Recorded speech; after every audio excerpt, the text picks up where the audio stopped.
वैसे ये किस्सा नहीं है बताने का, अच्छा फंसा है पति इस जमाने का।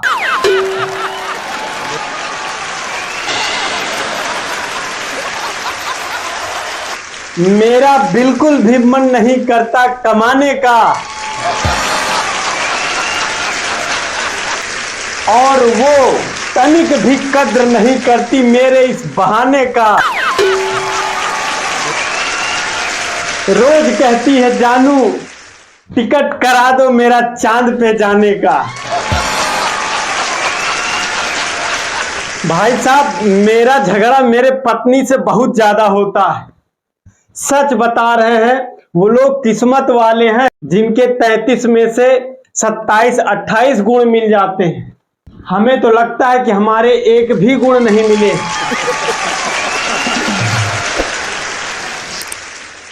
रोज झगड़ा होता है। मैं कल की बात बता रहा हूं। मैं घर से बाहर था, एक नए नंबर से मेरे पास कॉल आया। मैंने उठाया, हेलो। तो उधर से कोई लड़की बोली, कह रही है कि क्या आप शादीशुदा हैं। मेरे मन में लड्डू फूटा। मैंने बोला जी नहीं, हम सिंगल हैं। फिर उधर से रिप्लाई आया, तुम घर आओ तो मैं तुम्हारा बताती हूं, मैं तुम्हारी पत्नी बोल रही।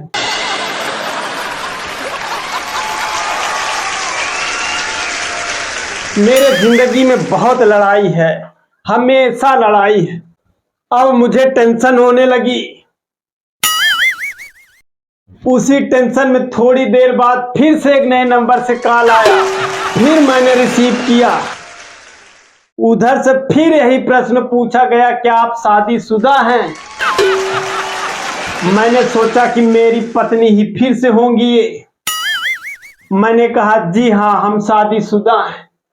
तो उधर से रिप्लाई आ रहा है कि धोखेबाज, मैं तुम्हारी गर्लफ्रेंड बोल रही हूं।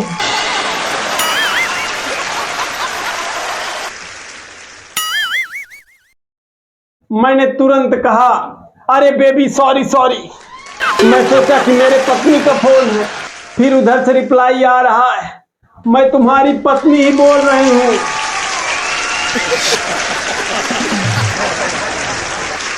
आज तू घर आ जा बस। मैं घर गया किसी तरह से, बाइक से उतरा, घर के अंदर गया, झगड़ा शुरू।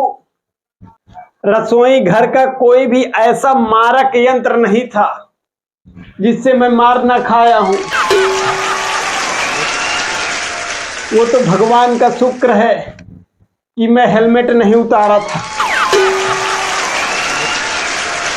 अब हम दोनों का कस के झगड़ा हुआ। वो मेरा घर छोड़ के जाने लगी। अच्छा, इनके साथ एक प्रॉब्लम और है। ये लोग जो बोलेंगे गुस्से में, अगर आप उसको कर दोगे तो उसके लिए भी झगड़ा होगा।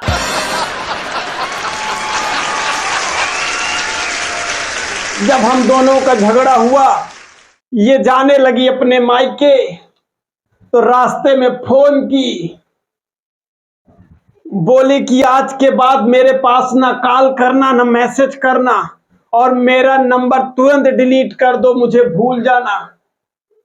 मैंने सोचा भूल जाने के लिए कह ही रही हैं, झगड़ा थोड़ा कैसे शांत हो, जो कह रही उसको कर दूं मैं।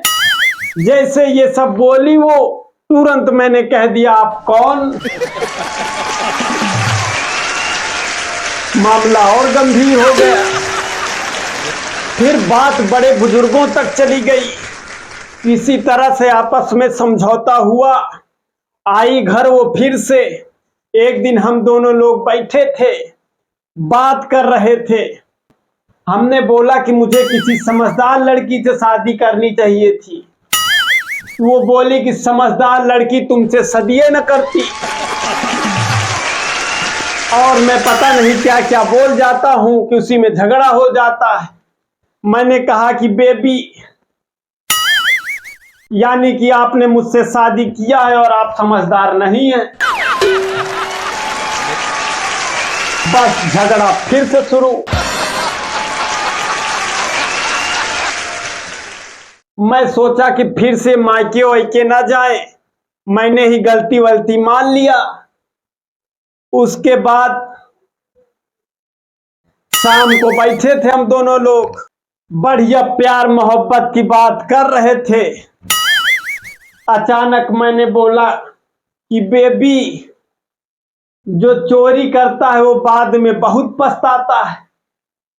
तो उन्होंने रोमांटिक होके कहा कि जो शादी से पहले आपने मेरा दिल और मेरी नींदें चुराई थी वो क्या। फिर मैंने बोल दिया कि मैं कह तो रहा हूं कि जो चोरी करता है वो बहुत पछताता है।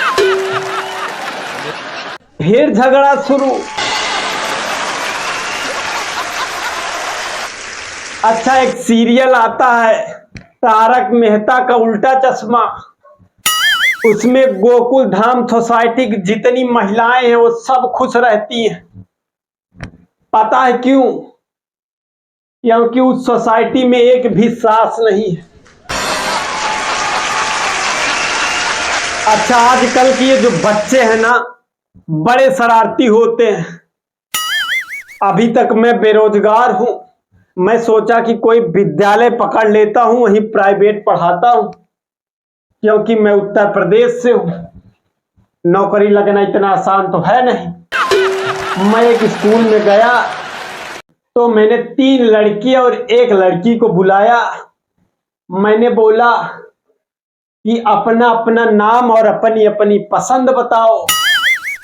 तो पहले लड़के ने बोला कि सर, मेरा नाम विनय है, मुझको इमरती पसंद है।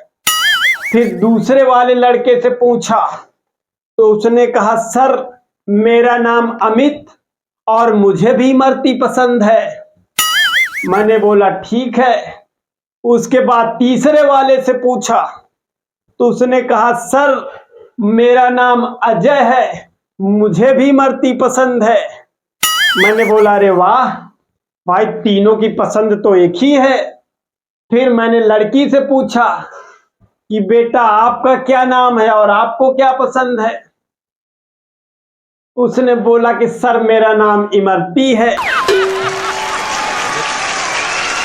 अच्छा, मेरी किस्मत इतनी ज्यादा खराब है, एक बार मैं गया सरकारी हॉस्पिटल, तो वहां से जब मेरा काम हो गया, डॉक्टर को दिखा दिया, चेकअप वकअप हो गया, तो मैं बाहर आया तो एक समोसे का ठेला लगा था। मैं सोचा कुछ खा पी लूं, मैंने 2 समोसे लिए। मैं समोसा खा रहा था कि बगल में ही बेंच पे बैठा एक छोटा सा बच्चा मुझे ही देखे जा रहा है, मुझे ही देखे जा रहा है। मैं सोचा कि जरूर ये भूखा है। फिर मैंने 2 समोसे और बगल में जूस की दुकान थी, 1 गिलास जूस ले जाके उसको दिया, तो वो बिना कुछ कहे ले लिया और खाने लगा उसको। तो मैंने भगवान को शुक्रिया अदा किया, हे प्रभु, आज आपने मुझे एक भूखे को भोजन कराने का सौभाग्य दिया है। अच्छा, अभी तक वो लड़का खा चुका था, आखिरी समोसा खा रहा था, जूस पहले पी चुका था। तभी तक उसकी माँ आई, उससे पूछी बेटा किसने दिया इसको, तो उसने मेरी तरफ उंगली किया और उसकी माँ आई, मुझे एक चाटा जोर से मारी। मैं हक्का बक्का रह गया कि मैं सोचा यार, मैंने इसके बेटे को खिलाया भी और ये मुझको ही मारे। फिर मैंने उनसे पूछा कि बहन जी क्यों मारा आपने मुझे, तो कह रही कि हरामखोर, सुबह से मैंने इसको खाली पेट रखा और मैं परेशान हूं, मैं वहां पर्ची बनवा रही थी, डॉक्टर ने इसको खाली पेट बुलाया है चेकअप करने के लिए और तुमने इसको खिला दिया। तो कैसा लगा ये वीडियो? अगर अच्छा लगा हो तो कमेंट बॉक्स में कमेंट करके जरूर बताइएगा। और हाँ, आज का जो प्रश्न है वो प्रश्न ये है कि दूसरी बार मेरे पास नए नंबर से कॉल किसका आया था। अगर आप सही जवाब देते हैं तो आप भी जीत सकते हैं पूरे 1000 रुपए। और अगर आप लेट हो गए हैं, कोई पहले से बता दिया है, तो आप चैनल को सब्सक्राइब कर लीजिएगा और नोटिफिकेशन का बटन ऑन कर लीजिएगा, जिससे अगली बार वीडियो पड़े तो सबसे पहले आपके पास वीडियो पहुंचे। और आप भी जीत सके पूरे 1000 रुपए। मिलते हैं एक नए वीडियो के साथ, तब तक के लिए जय हिंद।